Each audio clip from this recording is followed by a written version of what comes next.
Not on yet. Hello, ladies and gentlemen. We're here in the home studio. We're here for our very first episode. It's taken a long while to get there. I'm here with one of the legends of rugby league and Oztag. Legend of a bloke in any case, James Cook. He used to hold, his name is Scott Pearce McLeod, and he's joined us here all the way from the South Coast today. He used to make rugby league games. Remember, we had tackle during lunchtimes. And the teachers, of course, didn't like it when there was injuries coming up left, right and centre.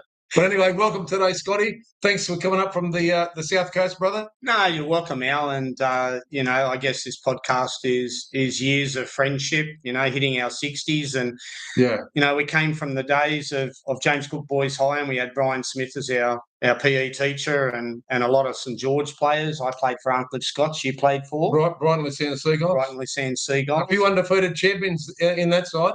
Yeah, there was. I played against Kevin Duckett. Do you remember Kevin Duckett for Saints? Yeah. He won a grand final with the reserve grade that time when we went out to the Sydney Cricket Ground. It was an amazing game. Well, we at James Cook had names of, obviously our school captain was Jeff Hardy. Dave New. What about Selby? Rest in peace. Jeff Selby, rest in peace. I was there with him that night, tragically, and Brad Mackay. You were there? Not for the accident, no, but you we were there on the evening, just having a couple of drinks, as you do. Dennis Kinchella was another fellow. And, of course, the great Bobby Landers from Eastern Suburbs had Kurt Landers and Brett Landers. Oh, yeah, he was a famous goal kicker. Yes. He was probably as good as Valentine Holmes. Toe poker, though. Different style, but Valentine Holmes, I'll tell you what, he's 12 points to St George every time they play. Providing they're scoring, you're going to get 12 points extra. Well, that's true. And Valentine Holmes is probably going to give St George that extra 12 to 14 points this year, I would say. Absolutely, brother, yeah. Just on yesterday, I saw your first trial run, I guess, in the podcast, and I saw you a bit misty and foggy. It reminded me of our league days. I've written here what we used to do in our league days at Arncliffe Scots is the Scotties, you had to have that jar of Vaseline to put all over your knees. And that's right. And you didn't put it under your eyes as well or not? Or you put it everywhere they were trying to grab hold of. So that's right. That's right. That was now they've got the tight jerseys, so you're still slipping off them. If you can't put your arms around the waist, you're going to slip off them, aren't you? You've got to be able to tackle good, man. Well, who do you think is the best tackler in the game that you've seen over the last couple of years? Crikey. There's so many good ones that have actually games, they can change a game, Oh, look, I really feel the Sharks with McInnes. I think he throws his body on the line all the time. Well, he does, but I think they're those – it's not the amount of tackles he makes, it's those critical chimney-sweeping tackles that he makes, Is that why he's got a face like a broken broken damn wall? Yeah, he might put his face on the line. I don't know about the rest of his body. He'd certainly be a good customer for his dentist. Oh, okay. Well, remember, who was the other guy that played for Sharks in our day when we were young teenagers? Gavin Miller. Now, he had a face that only a mother could love. Well, From all the broken noses. I think if you asked her, she'd probably have a different opinion as well. She probably wanted to throw him back in the bucket, I think. So, classic, Scotty. I love your sense of humour. It's so great to have you here. But just on that, with your man that's gone back from Saints to Broncos. Ben Hunt. Ben Hunt. His nose is totally sideways on his face. Obviously, he's waiting for the end of his game. What am I trying to say? The end of his professional career to get it rebroken. They've got to smash it, haven't they? Yeah, look, I think that he's trying to justify his pay packet this year. He needs to win a premiership, so then he can go see the plastic surgeon. Do you think he was done by the Broncos earlier when he came down to St George, or what do you think? No, I think being a Broncos supporter, the Broncos, like most teams, have got that salary cap beast to contend with. Yeah. They've got a luxury of players and young talent. Just like Melbourne did. 100% in the scandal. 100%. So I think, look, when I look at the Brisbane Broncos and what players have offloaded over the last 5 to 6 years, I would have to say that the only player that I as a coach or a club would have brought back for the money we lost them at the $1 million mark was Ben Hunt. Yes. He didn't go to barbecues and offend like some players. He kept his status with the Australian side and his state of origin, and he wasn't prepared to risk any of that. Yeah, well, and he's maintained the ultimate professional. Yeah, he's maintained that level, and I believe he's still got. Well, if anyone's doubting Ben Hunt, they're probably the same people that doubted Adam Reynolds, because if Adam Reynolds was still with the Rabbitohs, they probably would have made semi-final football the last 2 years, rather than relying on a 5-minute blink from Latrell Mitchell, hoping that's going to win them a comp. Yeah. And he's gone. Is he gone for the season, or what's the latest news on him? Well, he could be gone for the season. He may reappear and appear and reappear and appear, because that's his hamstring, isn't it? Like he does regularly. Yeah. So what about the captain's gone as well, Cam Murray? Yeah, Cam. Is he gone for the season? Well, look, ruptured Achilles. Let's get back to Hunt. I've put here Hunt is my favourite for the Dally M. Wow. Okay. I think. Can we have a look at the odds of that? Well, yeah, you can. I think Hunt's my favourite for the Dally M, and look, we might as well discuss this early. Yep. I'm looking at Ponga as one of the top three. For sure. And Luai for the Tigers. And the reason is he will win by default, because I reckon he's going to scab up more of the Dally M points with the players that are around him for the Tigers, even though I am still rating the Tigers to still, with their recruitment, sit in that bottom three in the competition. Okay. So you don't, honestly, because it's all brand new to them, with a lot of the players. Buller's a pretty good fullback, isn't he? Buller? Yep. When he's on song. But do you think that experience will make a big difference this year? Look, they're still lacking something. Like Dewey's playing a little bit better in the trials. He was playing all right in the trials, but he's inconsistent. Dewey is a fragile player. Yeah. He's still recovering from injury. Look, he's got a big heart on him. Yeah. I think where the Tigers' problem stems from the boardroom and their coaching. I know Benji Marshall reasonably well. I've played touch and coached and worked around Benji. Absolute legend. Has all the time in the world. So the players respect him or not? 100%. Okay. 100%. So they're going to do better than last year, maybe? Come off the bottom of the ladder? Perhaps. There's an each way bet there by the sounds of it in your voice to get a fourth wooden spoon in a row. At what stage do teams halfway through the comp become unavailable for the top 8? Yeah. And then think about next season and how much resilience those players have. Yes. And whether they're fighting for those contracts. So look, it wouldn't surprise me to see teams like the Titans, the Roosters, Parramatta. Titans fairly impressive in their trial. You saw them in their trial. They mightn't have beaten much, but because they had a lot of good players, and Brimson finally shone. Look, they say that trials are no form. I think trials indicate great depth in the competition. Yeah. I was looking at there's only 2 matches involved for this Wiltshire Premiership pre-season competition. Is that still going? I don't know what Wiltshire is and what that represents. A sponsor. We would have to do a little bit of research there. But I thought it was finished.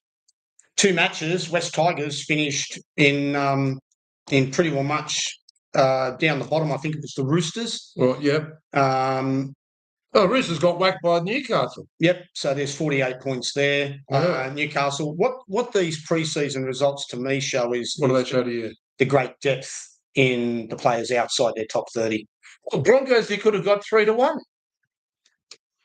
Underestimated the youth.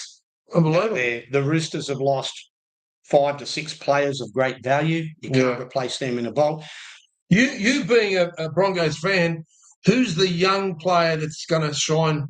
And don't tell me Tony Staggs, because I relied on him a lot last year and he didn't come through. A lot of those players that were expected that had blitzkrieg years the year before when they got to the grand final and lost in a golden slip of whisker. I think Xavier Williams is my bet. Williams, yeah, he's the next. He's a giant now, isn't he? He's the next. He's growing into his bones. Yep, next Payne Haas. Wow, the next Payne Haas. Now, is he injury free this year or not? They're all pretty free, and I would expect at this stage, bar Tony Staggs with a bit of a hiccup, may not be there round 1. But look, Madge Maguire. you won't let the players take the piss like Kevin Walters did. Yes. I believe that Madge, if anything, he may burn them out in a pre-season. I don't want to talk about Walters for too long because his son's still playing, isn't he? Yes. Do you think he'll get much of a run this year, the son? Absolutely. He will? Madge put the best available team on the Okay, yeah. So what do you think about that first year, though? I know he did so well with the New South Wales side and New Zealand. What do you think? Do you think that's going to make a difference or not? Because of that discipline with the players, or I still think there's very little coaching. It's more strategy over a 3-game State of Origin series. Okay. I think managing your players, managing their fitness, that's very important. Building momentum, peaking at the right time, and giving opportunities for younger players and spacing that out over 27 seasons is what Madge really wants to go back to. I think there can State of Origin's hit and miss. Yeah. And let's face it, you go away and you get given a new team, and most of the players in those State of Origin sides, unless there's a real out-of-the-box selection, they're all leaders within their own respective teams anyway. They don't get coached. But with that amazing score, was it 4-2 at halftime? Was that the most amazing, brutal State of Origin I've ever seen? I've never seen one like it of such intensity. Yeah, and I took that incredible Bradman Breast. Luai tried to break. Well, I support the Queenslanders. I wasn't too happy, but look, it was from a rugby league point of from a rugby bad luck. The greatest game of all produced probably the first 40 minutes was phenomenal for me. One of the most enthralling games I've seen in State of Origin over the last sort of 15 years. How do you compare that with the brutal defence of Penrith with their 4-peat last grand final? I think it was more exciting because we still didn't know, whereas we sort of knew once Penrith kept on shutting down Melbourne in the grand final, we sort of knew what was going to happen. Yeah, it's the first time I've seen what appeared to be a poorly prepared team by Craig Bellamy. Maybe not, but I think their big guns were. Well, who do you think was missing? Oh, I mean, the big fella was missing. The big gun shot on the East player. Munster as well. Look, I think. You don't think he come into his own, or you think there was too much pressure on him in the grand final? Look, they just fell by the wayside. I was very surprised with Penrith's performance. I was like you. I bet a little bit of money, not a great deal. I bet responsibly, and that's very little money. I like spending other people's money by giving my opinion. But yeah, we do that here at Every Point's a Winner. We do. I might sway you one way, but you're putting your own hand in your own pocket. Of course. Penrith, God bless them, for premierships in a period of time where we've got the salary cap constraints is a massive effort. Like most Australians, the tall poppy syndrome, we get sick and tired of it. I don't know how people handled St George with 11 straight wins. It's starting to eat me. Like it was eating me coming into that grand final going, I'm betting against what is the nature here, that they're going to win, the 4 in a row. Well, I sort of knew it when I put my bets on. I thought, No, I thought with the loss of their players, Penrith wouldn't be able to adapt. I thought it was time for Melbourne to put their arms, around them and squeeze Penrith, and they didn't. How much did Solomon miss from that side? I think it was a great deal. I don't think it was enough. I don't. Still don't think it was enough. No, their packet had no momentum. If I put a gun to your head, which I never would, Scotty, but literally, I think Cronulla did even better against Penrith in the semi, like effort wise, than what Melbourne did in the grand final. Would you agree with that or not? Yeah, I think you're looking at score lines. Look, Sharks will score points. Yeah. And they're flamboyant. Look, the Sharks for me are a fake. Where are they this year? They're a fake top 4 because they'll continue to get the best draw in the game. But we said that last year, and they put egg on our faces when it comes to the playoffs. Yeah, but as a punter, if you've got 8 bets, and they lose 7 semi-finals and only win 1, you're right. Yeah, I'm happy to have egg on my face once. Yes, because I've got I've got money in the bag after 7 wins. Do you know what I mean? Of course. The situation that surprises me is if you look at every team that the Panthers have played in the last 3 grand finals prior to last year, they have been suffocated well into the next season. There's been a drawback. Correct. They've made the top. They've failed to make the top 8. Yeah. And yet the Storm, by default, because Luai's moved from the Panthers to the Tigers. Yes. That's put Storm as favourites again next year. Now, I know. I find that for every I find team, that frustrating. Will they suffer the Panthers last year grand final curse? That's the big questions, mate. As a punter, as a tipster, that's the question. Because let's look at the top 8. For me, I looked at Storm, Panthers, Broncos, and then the Sharks. You're more confident with Broncos this year because of Madge, or do you think the players are finally going to realise that, okay, they lost that grand final they shouldn't have 2 years ago? Look, do you think they're going to come into their own, or what's making you definitely put them in the top 4? Well, from that grand final, remember they lost Kurt Capewell. Great player. He's playing this weekend. They lost Flegler. Yep. And they lost Herbie Farnsworth, who ended up being the Dally M Centre of the Year. And for phenomenal me, for the Dolphins. For me, next to Crichton, he's probably the second best, if not in his best form, the best centre in the game. How do you rate Bradman Best against that? When he's sound, like a racehorse? You're sounding like a New South Welshman. Bradman Best gets a couple of good State of Origin games, and all of a sudden he's a legend. I don't know, but those Newcastle games were. No, it was him that changed the. Well, let's argue this: Bradman Best, did he win the Dally M Centre of the Year last year? He didn't, mate. Would you not? Okay. So would you not have someone that strong and that fast in your centres at least as a backup to Herbie Farnsworth? Look, I think Bradman Best's defence is not as good as Herbie Farnsworth's. Oh, mate, I've seen him do some amazing defence. And that's coming from a Knights fan, but... Maybe that's an anomaly, see? Oh, Scotty. Scott, talking of... But look, Storm, Panthers, Broncos and Sharks. Sharks get the easiest draw in the world. And then so they're definitely in your top... Yeah. Look, I think the Broncos... And how do you put the Broncos in the top 4? Because last year, not only did they lose their players from the grand final, they lost 4 or 5 players. Then they had Payne Haas, they had Reece Walsh, and they had Adam Reynolds play only half a season. Right? Now, if they stay fit this year, and with the inclusion of Ben Hunt, right, and with the inclusion of Ezra Mann coming in after round 10, and look, for what he did, if it was you and me, we'd be spending the next 15 years in prison. But anyway, that's, I've got something to say about that. But let's go back to this top 8. They're my top 4. I'm looking in the next 4 at Manly. I think the Dragons have probably... Manly can't... Sorry to interrupt you, but Manly can't do it without Turbo, surely. Can they? Because they're well, how long can he? Their game in the trial match, they got decimated. Yeah. So how long can their bad run last? I think Seabold's a reasonably good coach, and I would say so. Look, I think they're easy. They're going to come under the radar. I think the Dragons have recruited better than anyone in the competition. Is it DCM's last year just going back to Manly? Is it his last year possibly? And State of Origin? Oh, look, I don't think so. You don't think so? No, he's got another year left.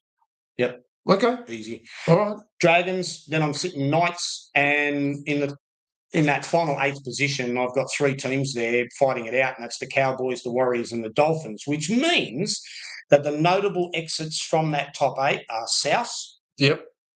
I'm on the bandwagon with their injuries early on, because the teams that are going to succeed, and especially have players that are going to be playing State of Origin, you have to do what Bellamy does, and that's get points in the bank. Absolutely. Right? So every point's a winner. And that's right. But every game's important, those first rounds before Magic Round. Yeah. So if you're supplying players in the State of Origin and you're not in the top 6, you're going to fall out of the top 8 as far as I'm concerned. Yeah. All right? Just tell the people that.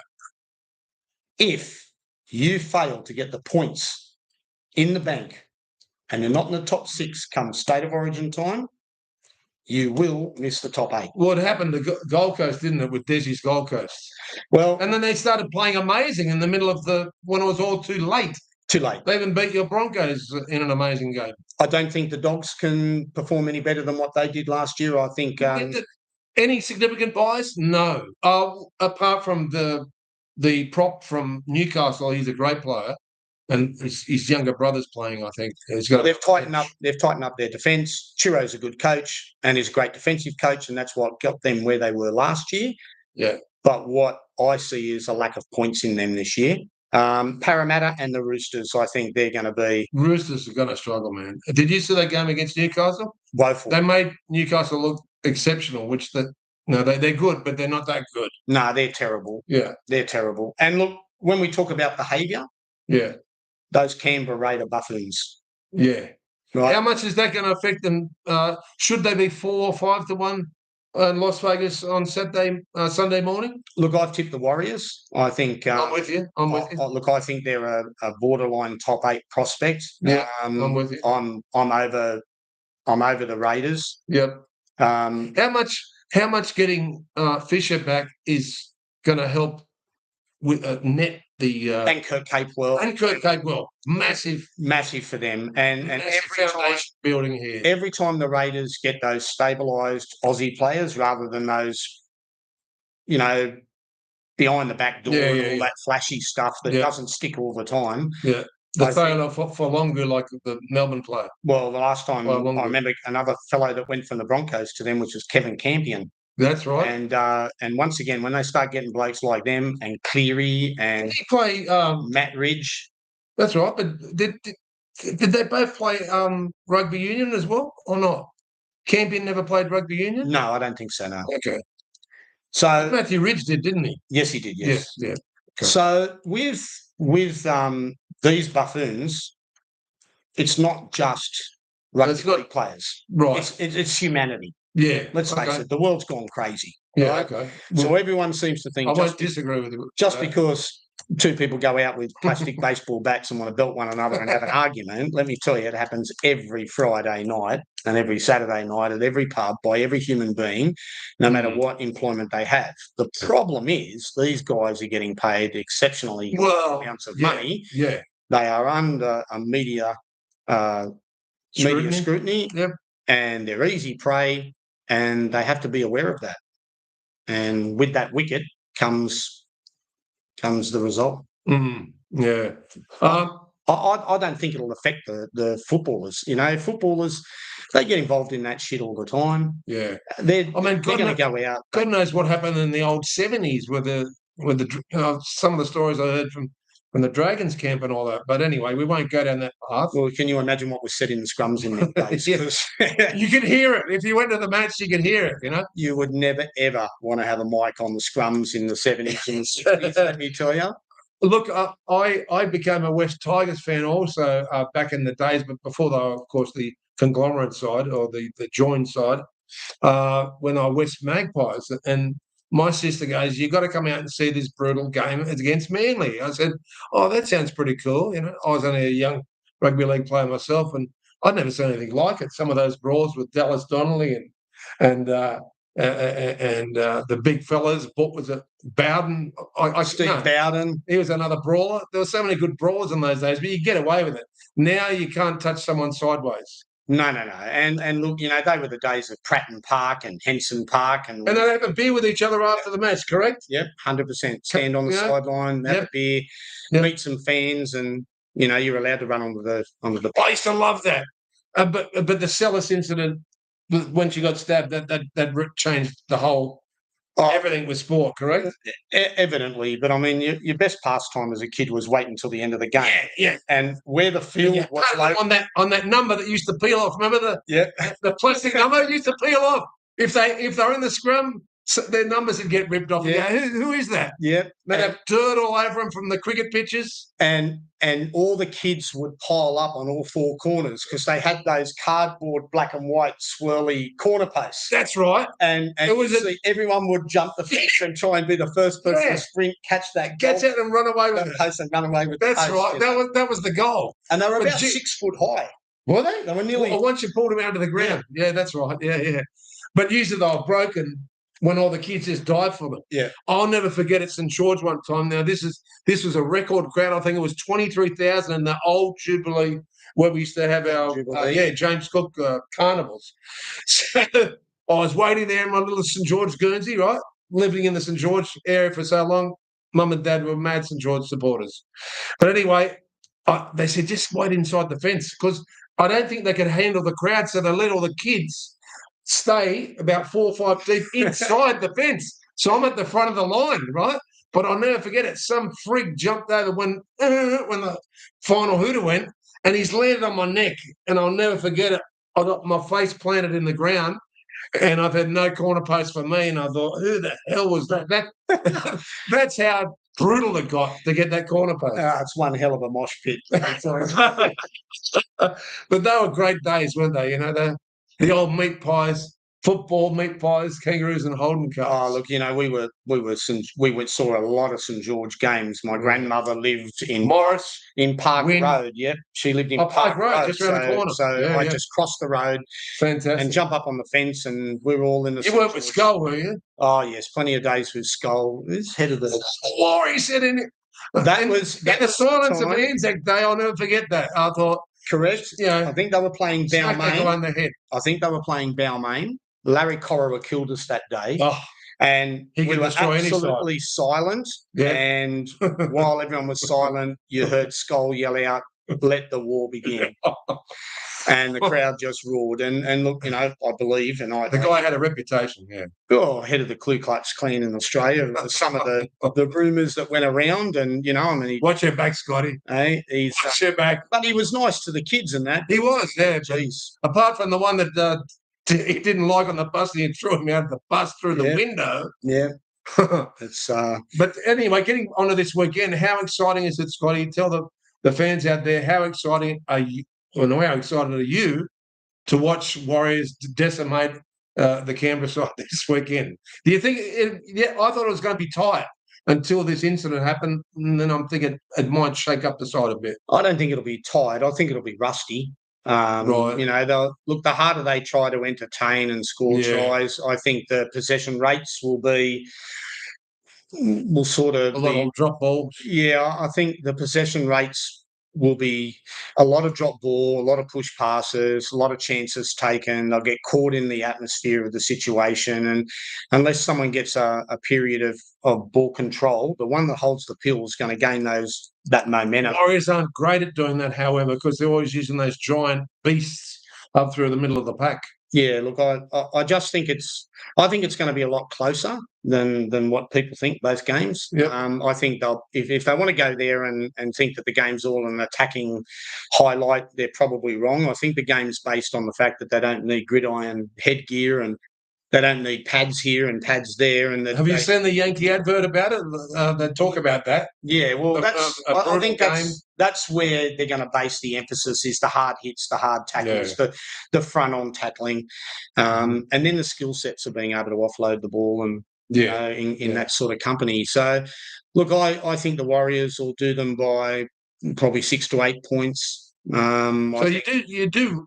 You really are saying it's going to be fairly tight. Yeah, 18-12, something like that, I'd say. But not 13 plus. No. I thought you might have snagged at 13 plus as a backup, just in case they run away with it a bit at the end there, especially Tuivasa Sheck on the wing. I think he's an amazing try scorer on. Yeah, I just don't think it'll be in that game. I think the points will come in the Panthers and Sharks game. I think the Panthers.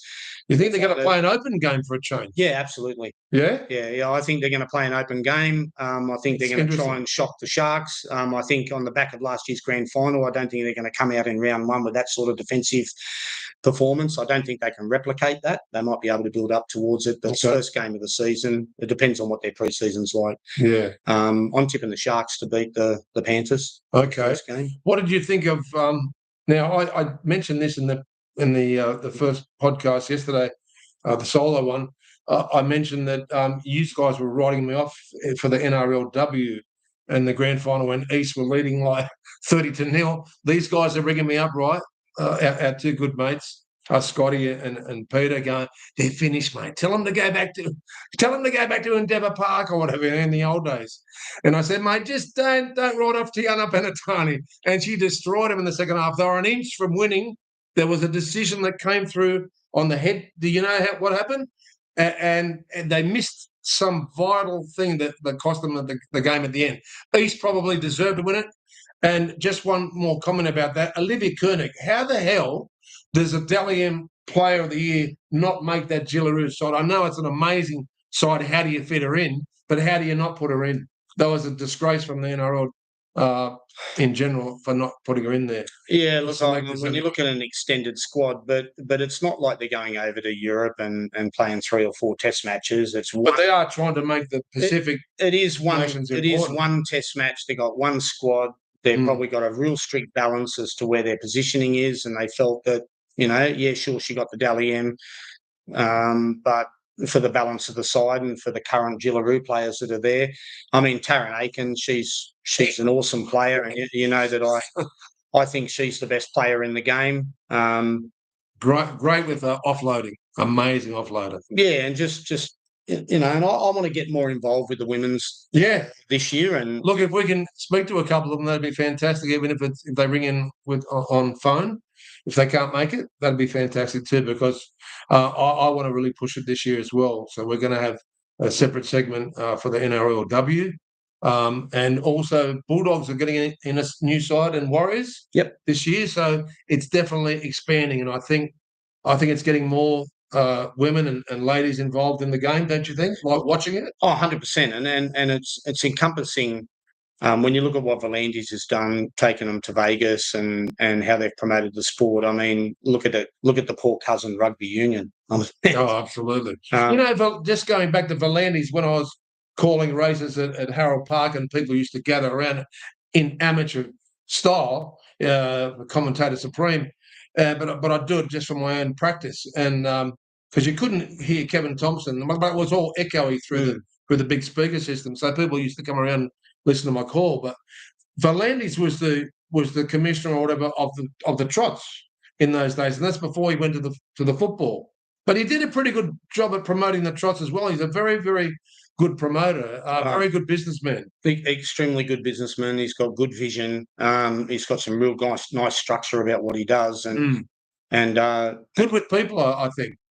Well, he's the Greek touch, is that Greek touch? He must be a good negotiator. Yeah. And look, he'll bite at your ankles until you give him the opportunity, and he'll prove it. And look, it's a big expense, but and was he behind the Las Vegas push? I think he was. 100%. 100%. Yeah. And he's been well supported by the teams, and look, I guess his biggest legacy will be what he does with Papua New Guinea at the moment. I think that's a political statement. Mr. Albanese's got his hand in there, and that's smart from Volandis. I feel that Volandis going, well, let's use the government's and taxpayers' money to afford this bubble that they're going to put there. But as a rugby league team, I don't know how many players in Papua New Guinea can tackle Payne Haas, because they seem to have. Well, it's like when I was thinking when I was driving here this morning, and I'm thinking, when Japan hit the semi-finals or the quarterfinals of the Rugby World Cup, and then they got beaten in a semi or a quarter, it was, but probably by one of the good good footballers and really good in what they do, but they're so small, so short. They lack the strength, they lack the bulk, and I'll tell you what, I wouldn't want to be in the first Papua New Guinea team in the NRL and sit at the end of the season and go, I'm going to back up after being bashed for 20 odd rounds. But let me put this to you. I honestly thought that the push for making the Warriors one of the good sides of the NRL competition, I really thought they were going to bring in Christchurch or something before Papua New Guinea. Didn't you think that was a better plan? Look, I think to have the whole of New Zealand. Well, if they attack the game of rugby in Australia and New Zealand, I can see that the bigger the game league gets, the more recruits we're going to get from those possible rugby players. It'll come up through the rugby game, they'll get a profile, and then we can snatch them and pull them into our game. Yeah. And they're always worried about that too. Yeah. So it would have been good for New Zealand to have a second team, maybe a North and South New Zealand teams. I think they're a bit concerned at the depth at the moment. Right. But,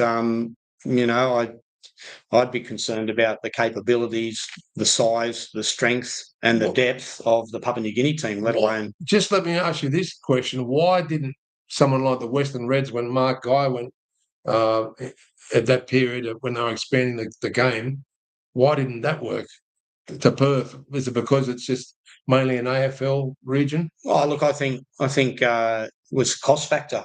Right. The Super League put all that money in for the Western Reds. Yeah. And we're talking travelling from New Zealand, like, the jet lag the Kiwis get, moving, Oh, they during the COVID, they stayed in Australia, didn't they? Yeah, so they have those 3 games maybe on the trot in Australia, and then they're back home and they're so relieved to be home. Yeah. You imagine the travelling from Perth to the eastern states to play a game. That's like 4 hours, isn't it? Yeah, so it's not easy. Yeah, the logistics. And the logistics is very cost. And they wanted to save that cost, I guess. Super League were putting up the money for it. I like the idea of Perth. And the Adelaide Rams was another one. I don't know if Adelaide's got enough depth, but I think Perth's got, some good talent that could go over there. And look, maybe it should have been a New Zealand and a Perth team.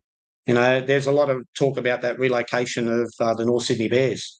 The survival of this Bears. Yeah. That's really just Is that ever going to work? I mean, I want the Newtown Jets to be back there. I'd prefer to see Newtown Jets back there. Yeah. South Sydney probably wouldn't like that. And I think Newtown Jets are feeding the Melbourne Storm, aren't they? I thought they were feeding East, but I could be wrong. Yeah, you could be right. We're not the most knowledgeable people in the world. We've been it doesn't matter. I did go to Henson Park to see a game, and a couple of the old retired players were playing, and they were pretty good. I was still pretty good. Well, I was at the SCG cheering on Newtown when they played Parramatta in that 91 grand final. You were there? Yeah, I was at the game. I was on a date with a girl she was gorgeous. Sorry to say that, on the same day, and I was spewing. I wasn't watching the grand final, and they said Newtown's leading 11-0 at half time. Someone told from a radio, because I was taking this. Her name was, I won't say it, but no, her name was Michelle. Okay, Carnegie. And anyway, she was absolutely gorgeous. I was infatuated with her. But anyway, she didn't like the film. It was a disaster of a day. Right? Anyway, but it was just great being with this gorgeous woman. And then I heard Parramatta won. I go, nah.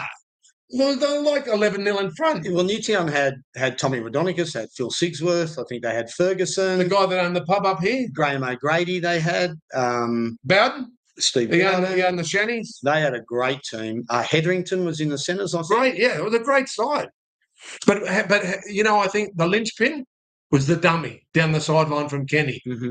I think that opened up the Parramatta wave, and they just scored relentlessly after that. Well, Singo must have lost trillions of dollars on that game. Well, we love, because he was a part of Newtown, wasn't he? We know. Well, that's true. That's true. Yeah. We think. Yeah. Peter Connis. Yep. Our friend Stoy and yourself and I, we will not bet any dollars with cents. Yeah. On Parramatta Eels. They are what we call. Well, we can't mention it here. We call them the Atlas. We'll be demonetised. We call them an Atlas because we will be demonetised and kicked off. They promise the world and deliver only an Atlas. Yeah. And all the fans. Yeah. Look like Pete Sterling it rhymes with Alan Funt. Alan. Yeah, Atlas. But they hit it from the camera. Look, Parramatta supporters. I love to hate them because they have no hair. They all look like surfing. You know what I mean? Parramatta won't win another comp. Did they win one around 86 or not? Or was it 80? 83? 86, 86, 86, I think was their last one. Newcastle? Well, they lost to Newcastle in the grand final where Brian Smith, our PE teacher, was coaching them. And how many grand finals has Brian lost? You're a friend of Brian. Well, he lost 2 with St George against the Broncos, didn't he? And he lost that one against the Newcastle Knights. Can I just mention something also about it was to do with Brian Smith, but his mate that was also the PE teacher at the time, Ian Schubert. Who played on the wing for Roosters. The ring for the Roosters in the 38-0, ladies and gentlemen, 38-0, never to be touched again. Everyone says, it was wiped out when Melbourne or Manly won. Thrashed the Storm or vice versa. No, it hasn't been wiped out because that was 4 points a try. So you got to have to live with that. Yeah, it is a fair argument. See what I mean? It makes a big difference. It's a fair argument. To watch that as a kid, it was 5-0 at halftime. It was devastating. When you watch your side getting thrashed and people have a go at you because you're leaving the ground when they're scoring try after try a minute. They're scoring a try a minute. it's very hard to watch. Your heart's just being ripped apart. Very disheartening. Very disheartening. I think an amazing side too. The most disheartening grand final I ever saw was that? St George lost to Canterbury 7-6. Oh, yeah, I was there with you. 1985, we were there. Was it you, me, and Pete Connors? Yeah, and St George had they had won all three minor premierships. That's right. They had first grade, reserve grade, and that was the one that Kevin Duckett won. Third grade, they won the first two grand finals, and then they lost 7-6. I think Slippery Steve Morris scored a try in the end, and Chris Guider, he played in all three grades on the day. Chris Guider had a lung or a kidney infection, or one kidney, but he had an ailment, and he played. I think he was the first and only player to play in all three grand finals on the one day. That's amazing. Played third grade, then went into reserve grade, sat on the bench, partook in that, and then came on and played. You will never hear that again. No, not these days. So, do you think that's missing from the game? The first, the second, and third grade. We used to love getting to Jubilee early and watching these up and coming players that will one day play first grade if they're good enough. I think that's missing from the game or not? Yeah, yes and no. Look, I think where it's going to go is they should have a full complement of NRL representation in the women's. Yes, and if you're going to watch Broncos play Tigers tomorrow, well, you're going to see the men's and the women's games. Yeah, I think it should get to that. Yeah, look, I think it'd be good if they all go to Las Vegas. The Gillaroos are playing or not? Yeah, they're playing England. They're playing England, but I'm saying as the part of the competition. But it doesn't start till what, June, July, winter? Yeah. Not a shorter competition at this point in time. So, but it's building. So we're going to really promote it here on Every Point's a Winner. So what are the odds on Scotty? They're at about 225. Just looking at my phone. You keep the show going. I'll have a look at the odds. I'll tell you. I think there's been a bit of money for Canberra. Surprisingly, they've firmed in a little bit. Yeah, look, I can't see Canberra beating the Warriors. I think the Warriors are going to have far more strike power. Like I said, I think a scoreline of 20-10, 20-12 in favour of the Warriors. Of that sort of game it's going to be, where they're going to try and entertain. There's going to be a lot of fumbling. Yep, absolutely. And in the main game, look, I think the Gillaroos, what are you? I'm going to go 22, 23 plus. Yeah, absolutely. I'm with you on that one. What about the Penrith game then? Penrith and Sharks, I'm seeing the Sharks win 26-20. I think there'll be close to 50 points scored in that match. You know, I'm sticking with Sharks as well. Yep, I think, and that's just a punt, just a hope. So, where's your money this weekend? If I gave you a spare $30, how would you shed that over the two games? And let me give you the odds first, Scotty. If you can just keep it going for a minute. I'm up to the NRL now. Canberra are $2.20. Yep. Warriors are $1.67. Yep. Penrith are very, very thin. And I'll tell you what, $1.67. So they're exactly the same price as the Warriors. Yep. Cronulla are $2.20. Yep. So there's the value there. If we're both tipping Cronulla, I think we're going to stick our necks out and go head to head there. Look, for $30 head to head at $4.40. You know, I think that's the bet for me this weekend. Try scorers. Look, Tuivasa Sheck, I put in for a try. Are you following my pattern? Like everyone's following my pattern from yesterday. He's now, to score a try, $1.85. You're going to have to couple that with the head-to-head. Yeah, 100%. To get something. Yeah, you know? Yep. And so if you're going for the Warriors, so you'd have Warriors into Tuivasa Sheck, you're still lucky to get just over even money 5-2. So are you going to couple? I thought we could couple it with Nia Corey or our favourite man, Capewell. How else are you going to get the value? You need a bit of value. What are you going to get for Capewell? Probably $3 or something. Yeah, but close to $4. Yeah. Let's go Capewell, Tuivasa Sheck, and head to head. Yeah. If you're going to go point start, I'd be doing the Sharks and both the head-to-head? Both Sharks and the Warriors head-to-head, but 13, not 13 plus, 13 less. Okay. And you could throw in 1 to 12 then. Okay. You could throw in Niokora as a second ticket. Yep. So split the bet Niokora and Capewell. Yep. Into Tuivasa Sheck to definitely score, being on the wing, and he was devastating in the trials on the wing. Even though the experts are saying he's not going to get the ball enough. What does it matter if he's scoring tries? Now, so those are the two tickets, splitting that. Niokora, Tuivasa Sheck into the Warriors, and also Capewell, Tuivasa Sheck into the Warriors. Now, with the other match, do you have a try scorer for the Penrith Cronulla one, Scotty? Always bet responsibly, and as I said, we've got $30 to spend here. Well, for the weekend. Looking at these teams, I would suggest for the Panthers, it's showing here that the Panthers are at $1.68 and the Sharks are now at $2.19. Crikey. Where are you getting that from? Sports tab? Yeah, that's Sportsbet. Oh, Sportsbet. Okay. Well, that's the thing, folks. If you can always find the best value if you can. It was like if you go out to the track in the old days, there was hundreds of bookmakers, so you'd search for 1 or 2 points over when someone was risking a good dog or a good horse. You'd always reach for the better odds. Look, I think my two try scorers in the Panthers and the Sharks games, I'm looking at the Panthers, Dylan Edwards, and I like Jesse Ramian in the centres for the Sharks. How about a spec bet on Dylan Edwards? Did you say Dylan Edwards, that's your try scorer? Yes. 11 to 1 if he's the first try scorer. They're not easy.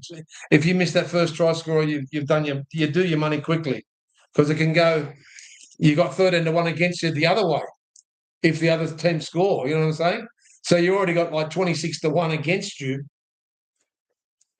odds to get it. So that's why you'll always get big. Doing that. I'm anytime try scorer Dylan Edwards. Let's just have a look what he is for that. Here we go. Dylan Edwards that's not bad. Dylan Edwards is 230. Right, and then Jesse Ramian. He's not the prolific try scorer, but he can score tries. Jesse Ramian into the Sharks. Okay, I haven't got that up at the moment. Just give me a second. Casey McLean. Now, is he playing wing for Penrith? He's good value at even money, because most of those try scoring wingers are usually odds on. So that's not too bad if you like Casey McLean. Yeah, they got Paul Alamotti on the other side too, and there's no Toho. So there's no Toho? Well, he's always odds on, Scotty. He's always $1.65, $1.75. I've cleaned up with him plenty of times. Jesse Ramian, what have we got for him? Okay, gentlemen, just have a look here, mate. I'm just going back to the other game. Scotty, last time they met, it was 26 to 6, and of course that was the preliminary final. Penrith and Cronulla. Yep. This is much different. Different scenario. Yeah, different scenario. So I'm just going to get to that game. So Jesse Raymond, who's he playing for now? Cronulla? Yep. So we've got Jesse Raymond here. He's in the bottom half. Jesse Raymond, Jesse McLean, Jesse Raymond. Oh, wow. That can't be right, can it? Oh, the first try score is 21 to 1. Mm-hmm. And let's have a look here to score 1 or 2 tries. Jesse Raymond, let's go down the list here. Pretty good, 4 to 1. Are you going to take that? Yep. So you got 4 to 1 going into Cronulla head to head. Yeah, that's pretty good odds. That's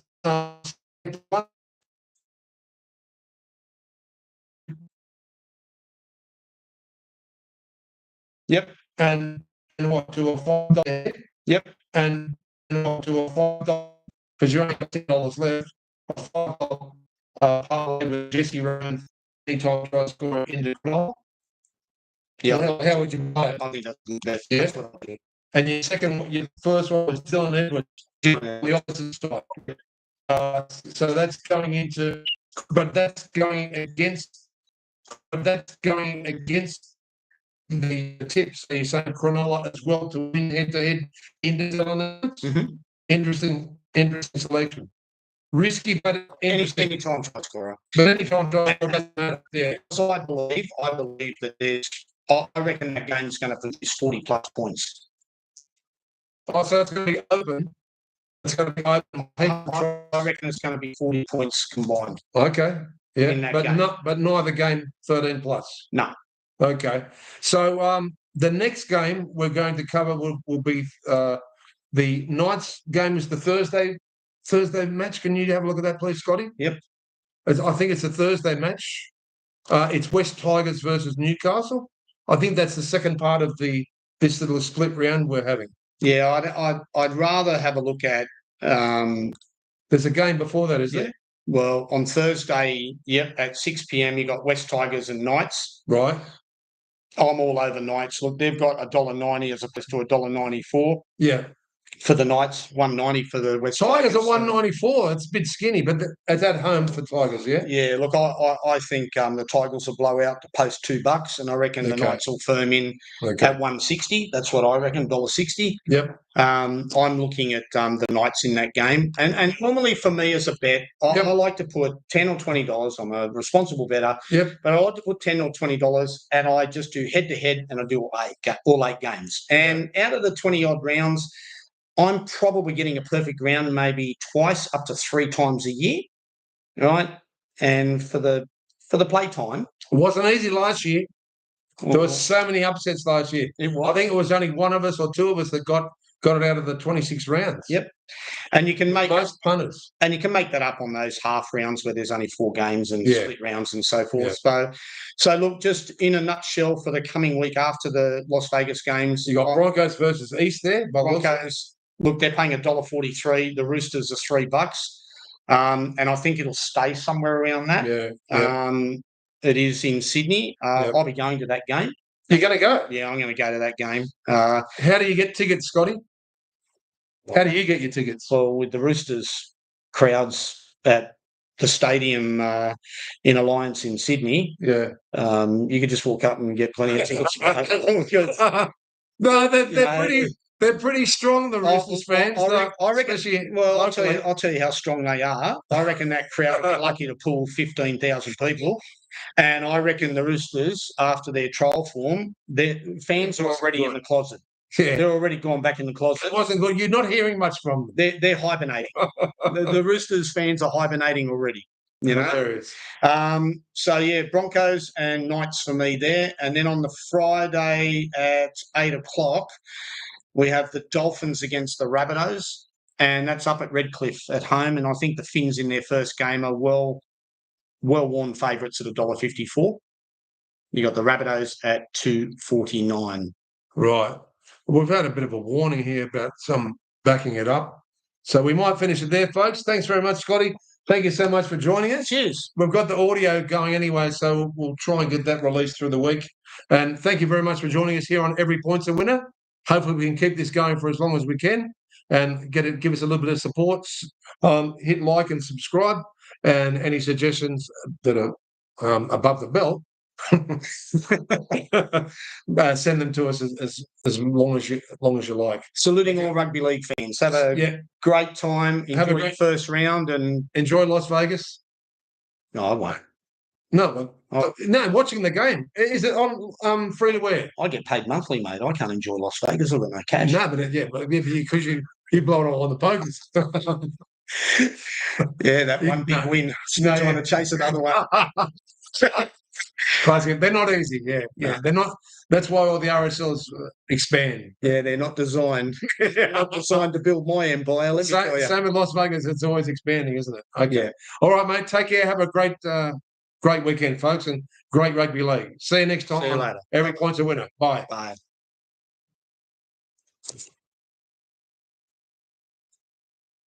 Okay.